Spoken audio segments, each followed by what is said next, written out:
Inal Pliyev, conte d'amour, de fidélité, d'amitié et d'harmonie. Dans le pays des Nartes, derrière les hautes montagnes où les aigles dessinent des cercles dans le ciel azuré, où les nuages s'accrochent aux sommets enneigés, vivait un jeune homme nommé Atsamaz. Il était célèbre dans le monde entier pour son don merveilleux. Quand il portait à ses lèvres sa flûte enchantée en or, les oiseaux se taisaient, les bêtes s'immobilisaient et les rivières tumultueuses ralentissaient leur cours pour écouter sa musique. Cette flûte miraculeuse était le seul trésor qu'Atsamaz avait hérité de son père Ats, un don du sage Afsati, protecteur des bêtes des forêts. Chez les Nartes, la musique était en grand honneur. Tous jouaient du fandir, mais personne n'avait atteint la maîtrise d'Atsamaz.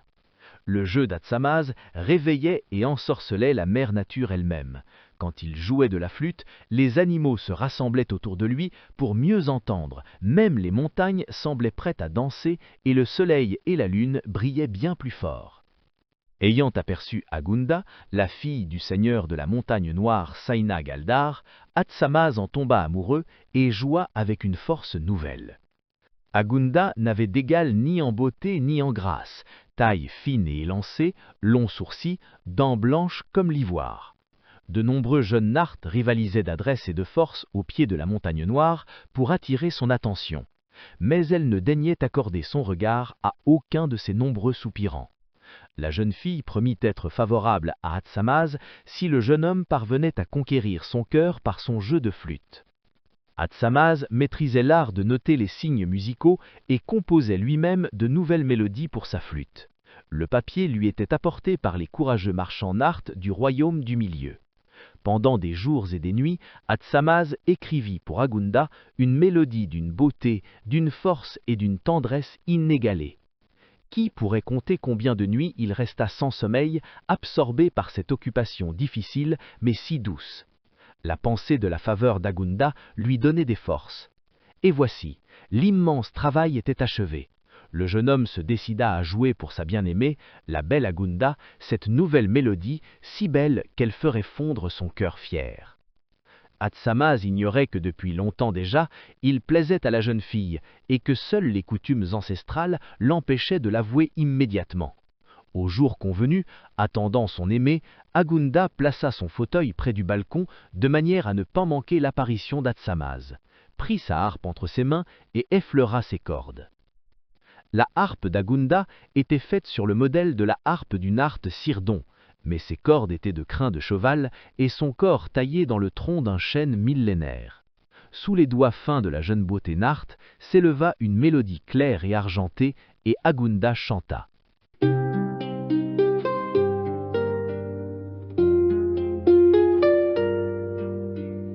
Les lions et les timides biches oublièrent un instant leur inimitié. Afsati et les bêtes des forêts écoutaient le Narte avec émotion. Guerrier chanteur légendaire, Atsamaz jouait de la flûte. Un ange descendit pour l'entendre et des larmes coulaient sur ses joues. Le crépuscule enveloppa lentement la terre de son obscurité. L'ange ne se hâtait pas de regagner le paradis, il restait là mélancolique. Un agneau vint timidement se blottir à ses pieds, tandis que la lune illuminait la clairière de sa lumière mystérieuse. Si les dieux m'avaient doté de talent, je serais comme le grand conteur Bibo. Tel un faucon, je m'élèverais dans le ciel par la force de la pensée. Tel un dauphin agile, je plongerais jusqu'aux profondeurs de Dambétar. Jeune Atsamaz, si beau, si triste et si grave, et son visage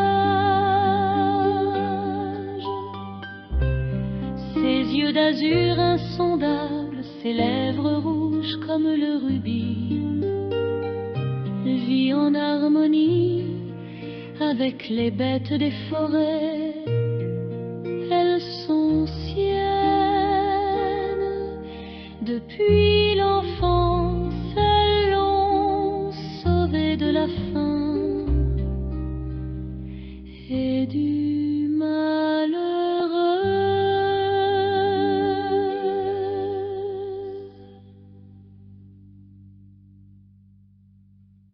Agunda vit Atsamaz gravir la cime de la montagne noire qui se dressait juste en face de sa tour de l'autre côté du défilé.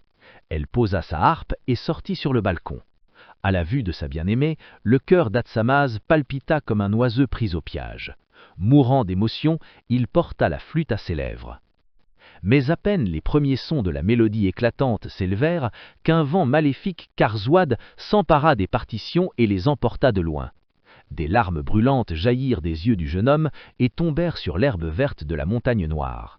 « Avec ces notes, tu as emporté ma vie !» s'écria Atsamaz, désespéré, regardant les précieuses feuilles de papier disparaître dans l'immensité bleue du ciel. Du balcon sculpté de sa haute tour, Agunda sourit tristement.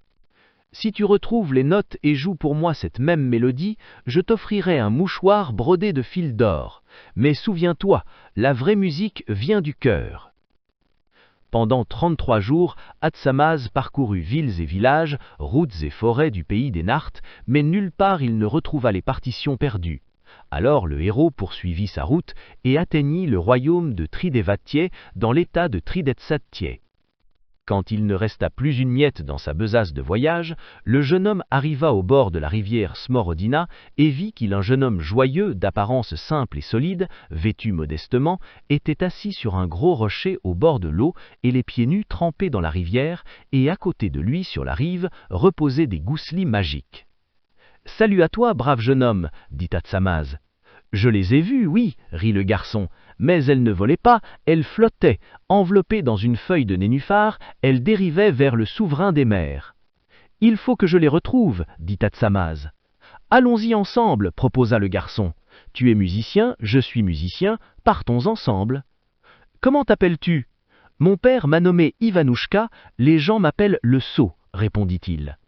Ivanouchka enfila ses bottes, prit ses gousselis magiques et ils partirent ensemble. Ils arrivèrent à la forêt, soudain Ivanouchka fit signe de s'arrêter et posa un doigt sur ses lèvres. Atsamaz s'arrêta et regarda son compagnon d'un air étonné. Celui-ci écouta, puis sourit et dit « L'écureuil a dit à son ami que le haut donjon derrière la forêt vit une beauté sans pareille sous le soleil. De la cheminée sort de la fumée, on dirait que la demoiselle s'apprête à recevoir des invités. Elle va essayer de nous retenir, mais si nous acceptons, ce sera notre malheur. » Sortis de la forêt, les amis virent un magnifique donjon aux volets et aux portes hautes. À leur rencontre vint une jeune fille d'une beauté éblouissante. Telle la lune claire au milieu du ciel, telle l'aurore rouge du matin, ainsi était cette belle demoiselle, merveille des merveilles. Son visage plus blanc que neige immaculée, ses yeux plus bleus que la mer profonde, ses lèvres comme des framboises mûres. Sa démarche était celle d'un cygne, fluide et majestueux, et sa voix comme le murmure d'un ruisseau printanier. Vêtue d'un sarafan brodé d'or et d'argent, au cou des pierreries qui scintillaient comme la rosée au soleil. Qui la regardait était ensorcelé, qui entendait son rire voyait son cœur fondre. Non pas une jeune fille, mais un rêve incarné, non pas un être humain, mais la pureté et la beauté même créées par la nature. « Bonjour, brave jeune homme, où allez-vous » demanda la demoiselle. « D'abord baigne-nous et régale-nous, ensuite tu pourras poser tes questions, répondit Ivanouchka. Après le bain, un riche festin attendait les voyageurs, et les garçons soupèrent appétiment. Voilà pourquoi Ivanouchka avait dit que nous ne resterions pas affamés, comprit soudain Atsamaz. Le reste de la soirée se passa en questions et en conversations agréables, et le matin venu, la belle demoiselle se mit à supplier les invités à rester avec elle pour l'éternité. « Pourquoi vous hâter vers des contrées lointaines, brave jeune homme, alors que vous pourriez ici trouver paix et douceur après de moi? Restez avec moi, je serai pour vous joie et plaisir. Nous serons éternellement jeunes, éternellement heureux. » Ivanouchka répondit avec colère au doux discours de la belle. Il ne sied pas, belle demoiselle, de barrer la route au preux avec de doux discours. Mon cœur est depuis longtemps donné à Hélène la belle. Pour aucun miracle je n'échangerai mon amour, fût-ce contre le paradis éternel. Atsamaze posa la main sur la garde de son poignard et dit « Moi non plus tu ne me retiendras, même si tu es plus belle que l'aurore matinale. J'ai fait serment à la belle Agunda. » Le visage de la belle perdit sa douceur et sa tendresse, et sa voix résonna claire mais cloche comme la glace. L'amour, la jeune fille rit d'un rire sinistre. Il flétrira comme une fleur sous la neige. Ici, c'est l'amour éternel, le printemps éternel. Mais les preux se tournèrent vers le sentier. La belle qui, un instant plus tôt, rayonnait comme l'aurore, se tenait maintenant les bras pendants. Ses yeux couleur de ciel brillaient maintenant d'un crésigny regène luisant comme des braises mourantes.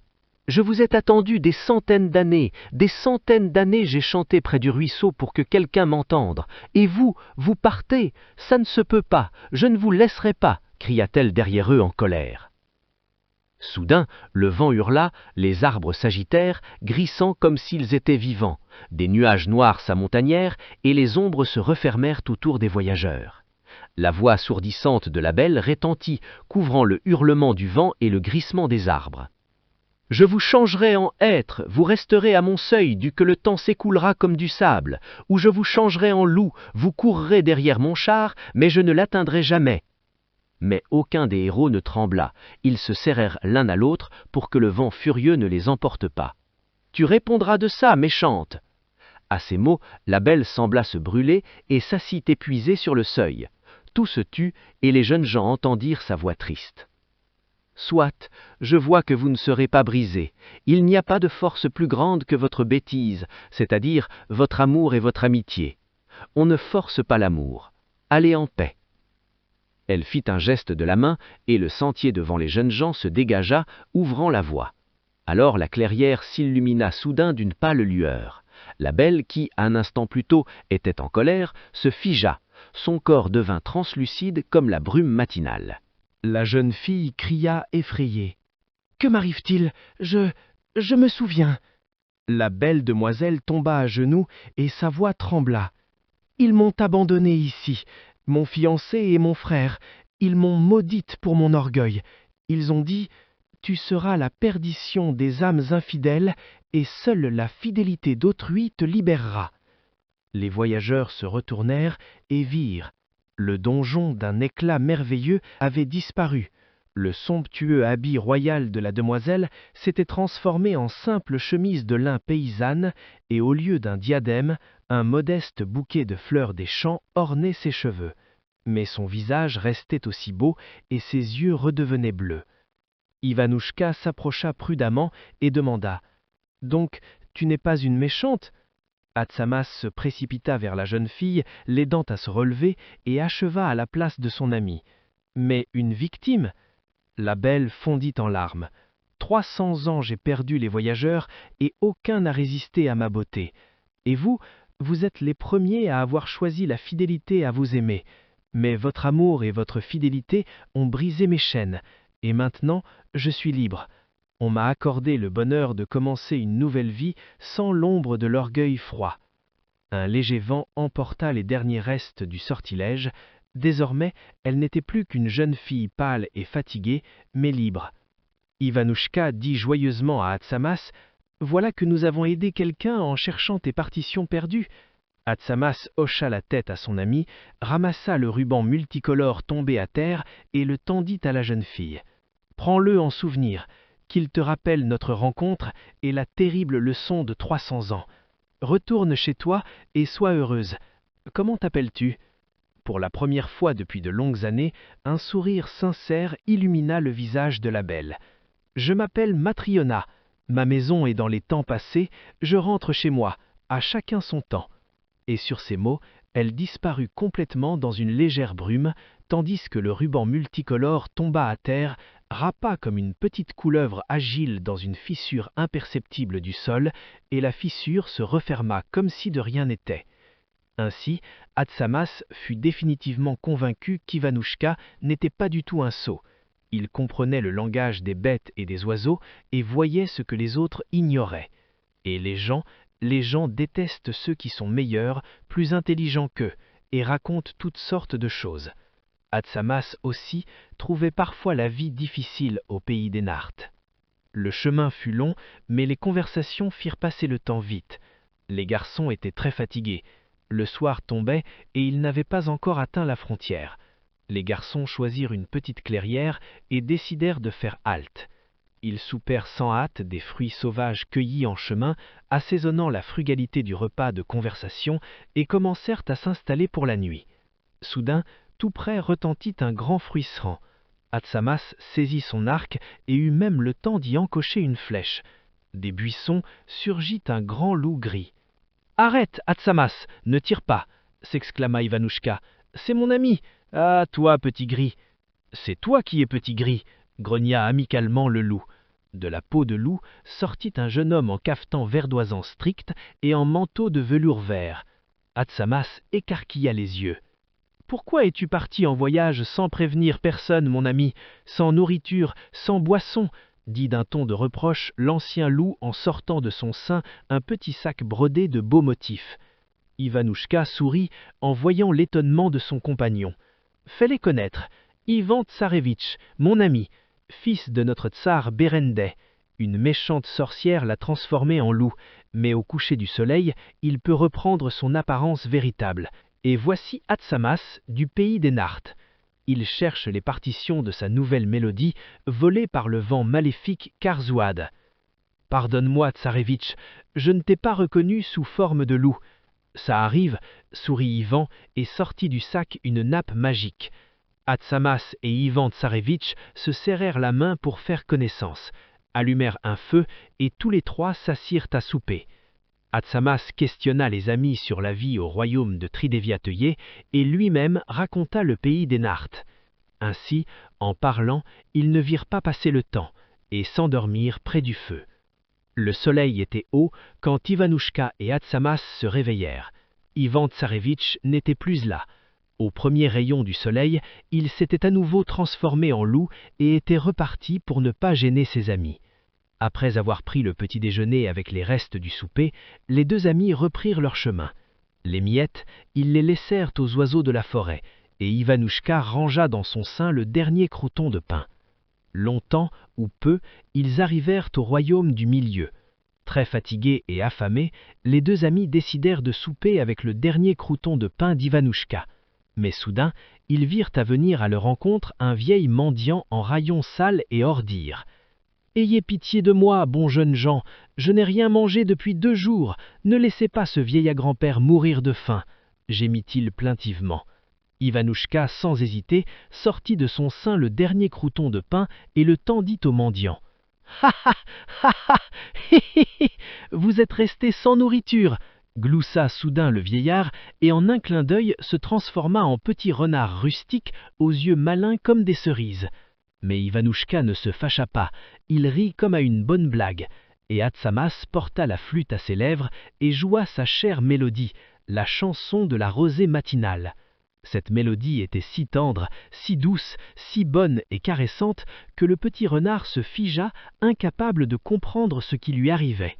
Pendant un moment, son corps resta immobile, mais dans son âme se produisait un véritable bouillonnement, comme l'ébullition de l'eau, un ouragan puissant, une tempête de sable, une éruption volcanique et un violent orage. Tout le mal brûla dans la flamme de cette force inconnue de beauté inédicible de la mélodie de la flûte enchantée d'Atsamas, et dans son âme ne resta que la bonté. Enfin, le petit renard retrouva la capacité de se mouvoir. De chaudes larmes brillèrent dans ses yeux.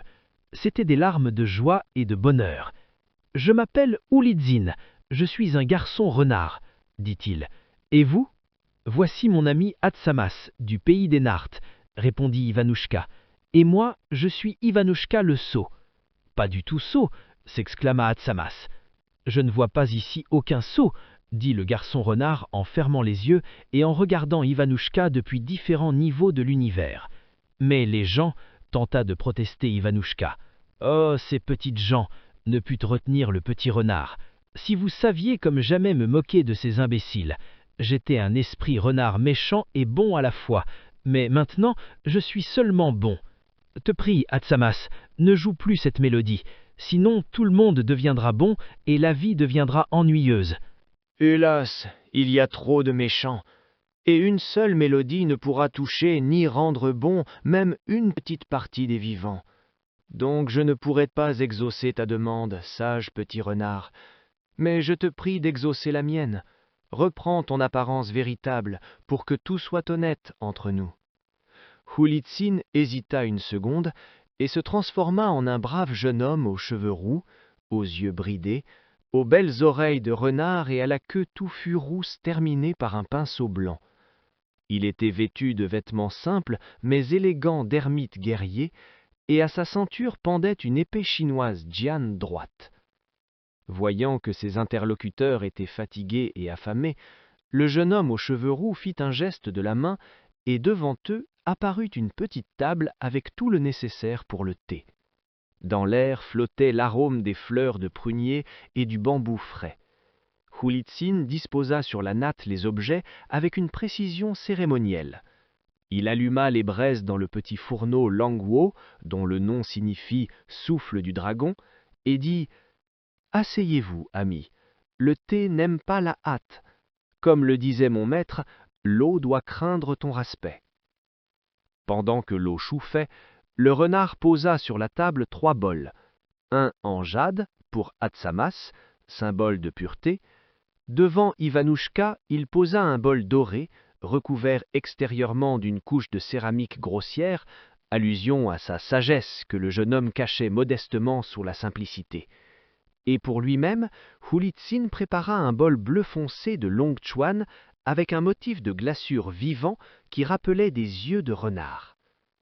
Quand l'eau bouillit, Hulitsin prit la louche en bambou, versa l'eau bouillante dans les bols vides et la vida aussitôt sur les pierres. La vapeur s'éleva et disparut dans l'air en prenant la forme d'un renard qui court. Ivanouchka et Atsamas se regardèrent et sourirent au renard. Content de l'effet produit, Hulitsin sortit d'un petit sac de soie des bourgeons de thé semblables à de petites griffes d'argent de dragon, et expliqua « Ce sont des Bai Hao Yingen, aiguilles d'argent avec duvet blanc. On les cueille avec des gants blancs pour ne pas souiller le bourgeon. » Il versa l'eau sur les feuilles et la vida aussitôt sur le sol. D'abord, nous devons réveiller le thé. Alors son arôme sera comme le miel et l'odeur de l'herbe fraîchement coupée. Atsamas respira l'air et dit « Comme après la pluie dans les montagnes, chez nous, au pays des Nartes. » Ivanouchka dit « Et moi, j'ai l'âme aussi légère qu'à la maison, quand avec mes frères nous buvions le thé du samovar sous le bouleau blanc dans notre jardin au royaume de Trideviatei. » Hulitsin dit à ses amis en hochant la tête « L'esprit de ce thé est King, la pureté. Il déteste le mensonge. Si l'un de vous mentait, maintenant son eau deviendrait trouble. » Il versa la deuxième infusion, et les bols se remplirent d'une infusion dorée. Puis il leva son luy à 2 mains et dit doucement « Le thé est un dialogue entre la terre et le ciel. Buvez lentement. Dans la première gorgée le passé, dans la deuxième le présent, dans la troisième ce qui n'est pas encore arrivé. » Les amis réfléchirent à ces paroles et burent leur bol en silence. Le vent agitait les feuilles des arbres. Quelque part au loin tintait doucement une clochette solitaire. À la fin de la cérémonie du thé, Hulitsin renversa le couvercle de la théière sur le côté et dit « Maintenant, vous êtes les hôtes de l'Empire du Milieu. Si un jour c'est difficile, rappelez-vous ce goût. » Et sur ces mots, il versa les restes du thé sur le sol en offrande rituelle aux esprits. La table disparut comme si elle n'avait jamais existé. La cérémonie du thé, rituel sacré chinois, redonna des forces aux voyageurs fatigués, comme s'ils avaient apaisé leur faim par un riche festin. « Amis, dit Hulitsin en souriant, j'ai déjà demandé aux nuages où étaient vos notes. Elles sont chez le dragon dit Lune. Il vit dans une caverne derrière la montagne ardente et collectionne tout ce qui est beau, car lui-même a perdu la joie de vivre. » « Mais comment sont-elles arrivées chez lui ?» s'étonna Atsamas. « Les nuages disent que, après avoir volé les notes, le vent maléfique Karzouad s'est précipité avec une force terrible et ne s'est pas aperçu qu'il s'était cogné contre la montagne Sana et avait laissé tomber son butin. Les notes sont tombées dans la rivière, enveloppées dans une feuille de nénuphar, et ont dérivé vers le roi des mers. Et le roi des mers les a offertes en cadeau au dragon d'Ilune, maître des rivières, des sources et des mers. Atsamaz regarda Ivanouchka avec étonnement, se souvenant de leur conversation au bord de la rivière dans le royaume de Tridiviatoy. Le chemin vers la caverne du dragon n'était pas court. Quand les voyageurs se fatiguaient, ils faisaient halte. À ces moments-là, Atsamaz jouait de la flûte enchantée, Ivanouchka de ses guslis magiques et Uilitsin jouait magistralement du guqin. Cet ancien instrument chinois à 7 cordes pincées symbolise la culture, la philosophie et la raffinée magnificence prospère. Quand Ivanouchka jouait des guslis, comme la rosée matinale fond sous les rayons du soleil, ainsi les cordes d'or chassaient la mélancolie de l'âme des trois amis. Les yeux assombris par la fatigue s'éclaircissaient et la clarté pure s'installait dans l'esprit. Quand Atsamaz jouait de la flûte, la mélodie coulait claire comme l'eau de source sur les cailloux, le corps se remplissait de force et l'audace juvénile s'éveillait. Quand Uilitsin jouait du guqin, c'était comme si l'antique sagesse elle-même conversait avec les amis, ils comprenaient mieux l'essence des choses, l'éternel et le passager. Aux amis plaisait beaucoup la façon dont leurs instruments sonnaient ensemble, si beaux et si harmonieux. Uilitsin dit un jour « La musique est l'harmonie du ciel et de la terre. Quand le kin qui le se sonnent en harmonie, sous le ciel s'établit la grande unité. » Dans l'Empire du Milieu, on considérait que la musique exprime l'harmonie et la concorde, et le duo des instruments kin et se est l'image même de la connexion harmonieuse de tous les éléments de l'univers exprimée par le son des instruments. Bientôt, le conte se raconte vite, mais l'action se fait lentement. Au loin apparut le sommet de la montagne ardente. Les voyageurs approchèrent du repère du lion de pierre Pi-Chiu. Le lion de pierre Pi-Chiu avait l'air très féroce. Tête grande et ronde, gueule grande ouverte montrant des dents acérées, des yeux flamboyants d'une vive flamme. Son corps était puissant, ses courtes pattes terminées par de puissantes griffes acérées. Sa queue enroulée et touffue. C'était l'une des 5 grandes bêtes de l'Antiquité, vénérée dans l'Empire divin comme dieu de la chance. Sa principale fonction était de protéger les trésors et les richesses des souverains et de chasser les mauvais esprits. Pi-Chiu barra le chemin aux voyageurs, énorme et terrifiant. « Qui va là » tonna-t-il d'une voix autoritaire, et sans répondre à la question, sans prévenir que commençait un duel de questions et de réponses, il posa la première énigme. « Ivanouchka, réponds, qu'est-ce qui est plus haut, la force ou la sagesse ? Peu importe, car au-dessus de tout au monde, il y a la bonté et l'amour. » Le lion regarda Ivanouchka, ses sourcils de pierre se froncèrent, puis il gronda. « Atsamaz, qu'est-ce qui est plus haut, l'orgueil ou l'humilité ? L'orgueil donne des forces pour combattre l'ennemi, mais chez celui qui est fort d'âme et de corps, la bonté engendre la miséricorde envers l'ennemi vaincu et l'humilité devant celui qu'on aime. » Pi-Chiu fronça ses sourcils, mais ne trouva pas d'objection et s'adressa au jeune renard. « Uilitsin, qu'est-ce qui est plus haut, le lit ou la vertu ?» Le jeune renard hésita avant de répondre, pesant chaque mot, puis commença. « Le lit est le cœur de la philosophie chinoise. Bienséance, étiquette, éthique, rituel, cérémonie. Le li est le comportement correct et les fondations de la vision du monde dont découle le comportement correct. Dans les plus anciennes chroniques, li désigne les rites qui permettent de surmonter les conflits politiques et reflètent l'unité du monde, les rituels des temples et des palais, les formes de relations entre les différentes classes sociales. Mais l'homme qui observe le li et la vertu sans amour dans l'âme ne fait que se tromper lui-même. C'est pourquoi je dis moi aussi que l'amour et la bonté sont au-dessus du lit et de la vertu. » À ces mots, même la fourrure de pierre de Pi-Chiu s'agita. Elle ne bougeait que devant les réponses justes, qu'elle n'entendait d'ailleurs pas souvent. Et des réponses à la fois justes et sages, le lion de pierre ne s'en souvenait même pas. Il s'assit sur ses pattes arrière et réfléchit. « De milliers d'années, je n'ai rien entendu de plus sage, » dit le lion, et il laissa passer les voyageurs. « Méfiez-vous de la rivière de l'oubli !» cria-t-il derrière eux quand ils n'étaient pas encore très loin. Elle apparut au bout d'une demi-journée de marche. La rivière de l'oubli était noire comme la poix. Même le soleil ne s'y reflétait pas. Le lit était étroit, peu chevaux, mais tout ce que touchait l'eau oubliait qui il était, où il allait et pourquoi. Les 3 amis s'arrêtèrent sur la rive, regardant sa surface noire. Nulle part à l'horizon visible n'y avait ni pont ni barcot. La flûte enchantée d'Atsamaz pouvait arrêter le cours de n'importe quelle rivière, pouvait même la faire remonter, mais elle ne pouvait pas priver la rivière de l'oubli de sa force magique destructrice. « Pourquoi restez-vous là » dit la rivière de l'oubli. « Je ne suis pas large, je ne suis pas profonde, il ne vous sera pas difficile de me traverser, mais dès que mon eau vous touchera, vous oublierez tout ce que vous saviez jusqu'ici. Tout être vivant qu'elle touche oublie qui il est, où il allait et pourquoi. » Les amis, sourcils froncés, restaient perplexes, sans se regarder. L'obstacle semblait insurmontable, et repartir les mains vides, ils ne le voulaient pas. Enfin, l'un d'eux dit « Les gars, ce serait pas mal de manger un peu. » Devant les voyageurs apparut la petite table chinoise familière, mais cette fois elle était pleine de mets divers. Comme un vrai cis de l'Empire du Milieu, Huilitsin aimait la philosophie. Ses nouveaux amis ne lui étaient pas étrangers non plus. Les jeunes hommes s'assirent autour de la table et se lancèrent dans des conversations philosophiques en mangeant copieusement. Ils furent pedants très modestes dans la nourriture. La table ployait encore sous les plats quand les voyageurs eurent apaisé leur faim. Mais ils ne se levèrent pas tout de suite, continuant leur discussion. Soudain, Ivanouchka bondit et regarda ses amis d'un air pensif. Il saisit sur la table la louche rituelle en bambou de Huilitsin et puisa de l'eau noire de la rivière de l'oubli. « Rivière, tu dis que tout être vivant oubliera tout ce qu'il savait si l'eau de toi-même le touche. » Tout à fait exact. Tout être vivant oubliera tout ce qu'il savait si l'eau de toi-même le touche. Rivière, tu parles, donc tu es vivante. Et sans répondre à la question, Ivanouchka vida dans la rivière de l'oubli son eau noire à elle-même. Il n'y eut ni explosion ni tremblement de terre. Seulement l'eau de la rivière perdit instantanément sa couleur et devint parfaitement transparente. Son fond était vraiment peu chevaux, elle avait dit vrai. « Rivière de l'oubli, que se passe-t-il si nous traversons à gué ?»« Brave jeune homme, pourquoi m'appelles-tu rivière de l'oubli ?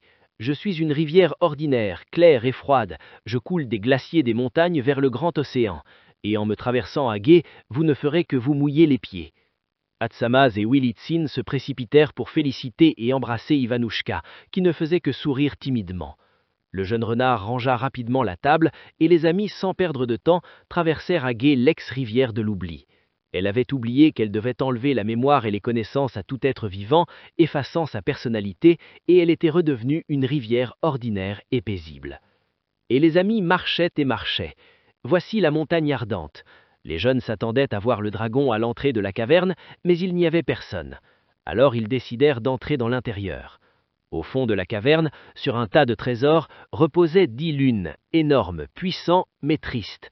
Ses écailles avaient terni, et des toiles d'araignée couvraient par endroits ses wings. « Pourquoi êtes-vous venus » murmura-t-il d'un ton impuissant et de reproche. « Pour prendre le dernier bien qui me reste ?»« Nous sommes venus reprendre les notes, » dit Atsamaz, « mais nous pouvons aussi t'aider si tu nous racontes pourquoi tu es si triste. » Et le dragon raconta son histoire. Autrefois, il était le maître des rivières, des mers et des océans, mais, rassasié de la beauté de l'azur infini du ciel, de la surface de l'eau et des profondeurs sous-marines, il avait perdu le goût de la vie. « J'ai perdu le don divin qui permet de ressentir le beau. Sans lui, j'ai oublié comment sonne le rire des enfants, comment sent la pluie. Je me suis mis à collectionner la beauté, mais elle est morte sans un regard frais, et j'ai perdu la joie de vivre. » dit tristement le dragon, et il ferma les yeux. « Que faire » s'écrièrent les amis. Atsamaz tenta de guérir la mélancolie du dragon avec des paraboles des récits nartes, Ivanouchka avec des bilines russes, et Huilitsin avec d'abondantes citations des traités de Confucius et de l'épopée historique chinoise, les 3 royaumes de Luo Guanzong. Mais rien n'aidait le pauvre dragon. Il ressentit de la gratitude envers les 3 amis qui voulaient tant le guérir. Il leur donna ce qu'ils cherchaient et les laissa partir en paix. Mais eux ne se hâtaient pas de partir. Chacun, en guise d'adieu, offrit au dragon triste sa mélodie la plus chère. Ivanouchka effleura tendrement les cordes argent de ses précieuses guslis. Le jeune renard tira des sons envoûtants de son cher Goukin, et Atsamaz joua sur sa flûte enchantée sa nouvelle mélodie, car toutes les partitions étaient maintenant entre ses mains. Quand les derniers sons se furent dissipés dans l'air humide de la caverne, un vrai miracle se produisit. Les yeux du dragon s'illuminèrent d'une vive lumière, ses écailles brillèrent de nouveaux motifs, ses ailes se déployèrent et retrouvèrent leur puissance, et lui, saisi d'une immense joie, bondit sur ses puissantes pattes dans l'extase. « Merci à vous, voyageurs, maintenant j'ai retrouvé la joie de vivre. tonna-t-il d'une voix de tonnerre, et sortant de la sombre caverne, il s'envola dans le ciel, décrivant un immense cercle dans l'azur infini. Les garçons sortirent en courant derrière lui et l'encourageaient par des cris joyeux. Avec la joie de vivre, Dilune retrouva son ancienne force et redevint le maître des rivières, des mers et des océans. Revenu, le dragon toucha du doigt la pile des partitions de la dernière mélodie d'Athamase, et les feuilles de papier devinrent d'or, et les notes d'un pur argent. Mais il ne le fit pas pour impressionner ses nouveaux amis. « Vous avez un long chemin devant vous, expliqua-t-il. La pluie pourrait mouiller le papier et détruire toute la mélodie. » Maintenant, après tant d'aventures, les amis devaient rentrer chez eux. Oulidzine accompagna les amis jusqu'à la frontière du royaume de Trideviakoye, et bien qu'ils l'invitassent à venir avec eux, il invoqua des affaires importantes et resta dans son pays. Quand vint l'heure de se séparer, le jeune renard sortit son goukin magique et joua pour eux en guise d'adieu. C'était la mélodie triste, chant de la feuille d'automne. Athamase et Ivanouchka eurent de la peine de se séparer de leur ami. Athamase voulait dire combien Oulidzine lui manquerait au pays des Nartes, mais au lieu de cela, il dit « Ta mélodie est triste, mais elle sonne magnifiquement. Je ne l'oublierai jamais. Et moi, je l'emporterai dans mon cœur au royaume de Trideviatoye, et je l'écouterai chez moi, quand je voudrai. C'est une grande musique. » « Merci à vous, mes amis, » répondit modestement Oulidzine. « La musique est l'harmonie du ciel et de la terre, mais la grande musique s'entend sans bruit. » Après cela, Oulidzine sortit de son sein un amulette rond en jade sur un cordon rouge, et le tendit à Athamase. Athamase prit l'amulette dans ses mains et l'examina attentivement. La pierre était chaude, comme vivante. D'un côté était gravé un dragon sinué tenant une perle dans sa bouche, de l'autre une branche de pêcher fleurie avec 3 fruits. Sous les rayons du soleil de midi, elle brillait d'une lumière verte profonde, comme si un lac circulait dessous. « Le jade se souvient de tout, » sourit le jeune renard, mais ses yeux restaient sérieux, même de ce que son propriétaire veut oublier. Il passa le doigt sur une fissure sur la patte du dragon. « Tu vois, c'est d'une erreur que j'ai commise il y a 300 ans, quand j'étais méchant. Et cette branche, il toucha l'autre côté de l'amulette, elle a fleuri quand j'ai entendu ta mélodie la première fois. Le péché symbolise la guérison et la longévité, et le dragon te protégera des forces du mal et t'avertira de tes erreurs. » Ivanouchka fit un clin d'œil à ses amis et demanda gaiement « Donc, si maintenant Athamase fait une fausse note à la flûte, l'amulette aura une fissure de plus ?»« Non, » ricana Oulidzine, « mais si ton ami oublie pourquoi il joue, l'amulette deviendra froide comme la glace. » Il regarda le Nart et lui dit « Le cœur de la flûte et l'esprit de l'épée se devenir une seule chose en toi. » Puis il serra brusquement la main d'Athamase attrapant l'amulette et dit avec force « Athamase, ne la laisse pas geler. » Ensuite, le jeune renard regarda Ivanouchka d'un air pensif. « Et pour toi, mon sage ami, j'ai préparé un cadeau spécial. Tu comprends le langage des bêtes et des oiseaux. » Ivanouchka voulait protester, mais le jeune homme devança. « Oui, je sais, sauf le langage des renards. » Oulidzine tapa légèrement Ivanouchka sur l'épaule et dit « Maintenant, tu comprends aussi le langage des renards. Parle à n'importe quel renard, il te répondra. » Les amis se turent. Chacun songea qu'il y a quelques jours seulement, ils ne se connaissaient pas même pas, ignoraient l'existence des uns et des autres, vivaient dans des pays différents, avaient des caractères différents, mais maintenant il leur était si dur de se séparer.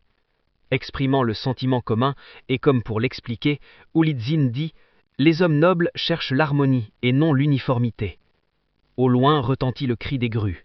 « Je reviendrai, » dit Athamase. « Nous nous reverrons encore, » dit Ivanouchka, et les amis reprirent leur chemin. L'histoire se raconte aisément, mais le temps passe bien plus lentement, comme on dit dans l'Empire du Milieu. Au royaume de Trideviatoye, Ivanouchka et Athamase étaient attendus par le loup gris, qui, au coucher du soleil, redevint Ivan Tsarevitch. Il sortit la nappe magique familière et régala copieusement ses amis. Eux, se coupant la parole, lui racontaient leurs passionnantes aventures dans l'Empire florissant, Oulidzine, le lion de pierre, la rivière de l'oubli, le bon dragon et la tristesse de la séparation. Le matin venu, les garçons repartirent vers la capitale, vers le palais. Ivan Tsarevitch n'avait pas vu sa famille depuis longtemps et s'était beaucoup ennuyé. Là, on l'accueillit avec une grande joie. Le tsar Bérind et la tsarina sa mère, ses frères et sœurs Fiodor, Vassili, Marie, Olga et Anna se jetèrent sur lui pour l'embrasser et le serrer dans les bras. Ils accueillirent Ivanouchka et Athamase comme des relèves. On invita aussi la fiancée du tsarevitch, Vassilissa la sage. Tous regrettaient de ne pas pouvoir voir Ivan sous forme humaine que du coucher au lever du soleil. Le lendemain, Athamaz convainquit les amis de venir chez lui au pays des Nartes. Le tsar et la tsarina laissèrent partir leur fils sans inquiétude, sans oublier de mettre des cadeaux pour Uruzmag et Chatana. Et Vassilissa proposa au garçon de continuer le voyage sur son tapis volant. Athamaz s'étonna de comment il pourrait tenir sur un si petit tapis. Cependant, quand vint l'heure de voler, la surface du tapis s'agrandit pour que les voyageurs puissent s'y installer confortablement. Le tapis s'éleva dans les airs, les voyageurs regardèrent en bas et poussèrent un cri d'admiration. Les gens, les carrosses, les maisons, le palais lui-même et les parcelles de terre devinrent petits, tout petits. Et Ivan Tsarevitch ne s'étonnait pas, ce n'était pas son premier vol. Certes, voler sous forme de loup était une première pour lui. Cela causait quelques inconvénients, mais pas assez pour renoncer au vol. Une fois au-dessus des arbres, le tapis prit de la vitesse. Les novices eurent peur au début d'être emportés, mais le tapis par sa force magique neutralisait l'air contraire pour ses passagers, et si quelqu'un s'approchait du bord, ce bord se relevait, le protégeant de la chute. Ce vol fut une véritable merveille. Il volait au-dessus des forêts, le tapis glissait, les sapins caressaient ses bords de leurs cimes, souriant. Au-dessus des rivières, le tapis ondulait comme la brume matinale, les poissons sautaient hors de l'eau, brillant de leurs flancs argentés. Au-dessus des fermes, le tapis dessinait dans l'air toutes sortes de figures, les passagers manquaient de tomber, et les épis de blé murmuraient derrière lui « Regardez-moi ça, quel gaillard s'est trouvé !» 3 merveilles eurent lieu en chemin. Ils rencontrèrent un gros nuage d'orage, et le tapis s'éleva soudain, plus haut que le nuage lui-même, là où jouait le soleil. Ils rattrapèrent une formation de grues. Le tapis le dépassa si lestement que les grues faillirent perdre leur trajectoire. Ils volèrent jusqu'à la lune claire. La lune offrit à Ivanouchka un rayon d'argent. « Prends, petit gars, garde-le pour la chance. » Ils volèrent un jour ou deux, pas plus. Au coucher du soleil, le tapis atterrit devant la porte de la sage Chatana, mère adoptive d'Athamaz, et tandis que les voyageurs descendent et prennent les cadeaux, puis se dévint une rouleau et se tut. Et depuis ce temps, Ivanouchka répétait, se souvenant de son premier vol, « J'ai vu, les gars, comment la terre-mère embrasse le ciel père. Ne cherchez pas les miracles au-delà des mers, ils sont sous nos pieds et au-dessus de nos têtes. » La sage-femme Chatana savait à l'avance le retour de son fils adoptif préféré, Atsamaz, avec ses amis, et avant même leur arrivée, elle avait fait chauffer le bain pour eux, elle-même accueillit les voyageurs sur le seuil de la maison, et dans la pièce principale attendait une table richement dressée. Jusqu'à minuit, les invités racontèrent leurs aventures, et quand vint l'heure de dormir, Ivan Tsarevitch demanda à la sage Chatana « Notre noble hôtesse, ne faites pas fermer la porte extérieure pour la nuit. » Chatana regarda le jeune homme d'un air interrogateur. Il hésita et, à contre-cœur, raconta la malédiction de la méchante sorcière. « C'est pourquoi, au premier rayon du soleil, je serai obligé de quitter votre maison hospitalière et d'aller dans la forêt, » acheva le Tsarevitch son triste récit. Chatana écouta patiemment le Tsarevitch jusqu'au bout, puis le regarda droit dans les yeux et dit « Ce n'est pas nécessaire. Dès que je t'ai vu, j'ai aussitôt levé le sort de la méchante sorcière et lui ai ôté sa force. Maintenant, ce n'est plus qu'une pauvre vieille solitaire et impuissante. Pardonne-lui, elle ne fera plus de mal à personne. » Quand l'aube parut, les 3 amis sortirent de la maison et gravirent la cime de la montagne noire. Atsamaz fut saisi d'un sentiment si fort que même l'amulette de jade de Oulitzine sur sa poitrine se mit à palpiter d'émotion. Debout en face du balcon de la belle Agunda, Atsamaz chanta.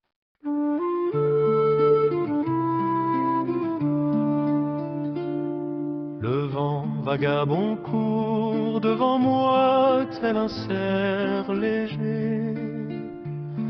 Il ne veut pas emporter mon chagrin avec lui. Le temps de l'angoisse revient tel une timide hirondelle. Comment vivre sans toi, mon cœur ne le sait pas. Offre-moi ton regard, ne sois pas avare, tendrement souveraine des doux rêves. Touche de ton amour mon cœur passionné, que s'épanouissent les boutons de rose.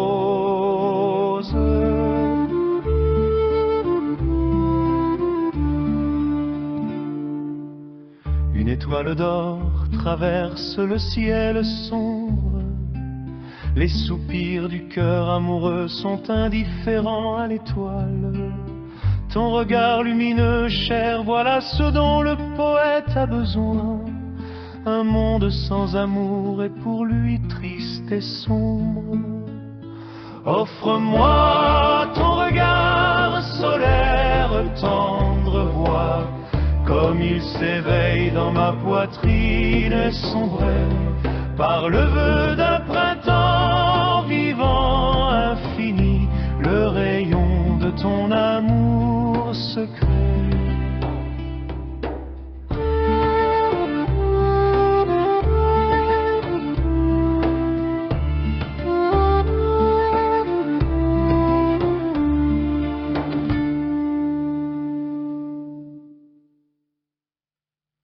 Puis, avec toute l'inspiration et la puissante, tendre passion, il joua sa mélodie tant désirée, celle qu'il avait cherchée en surmontant de grandes épreuves et en trouvant de fidèles amis.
Et ce qui arriva ensuite, bien sûr, vous le savez sans moi, d'après l'épopée Narth des Ocètes.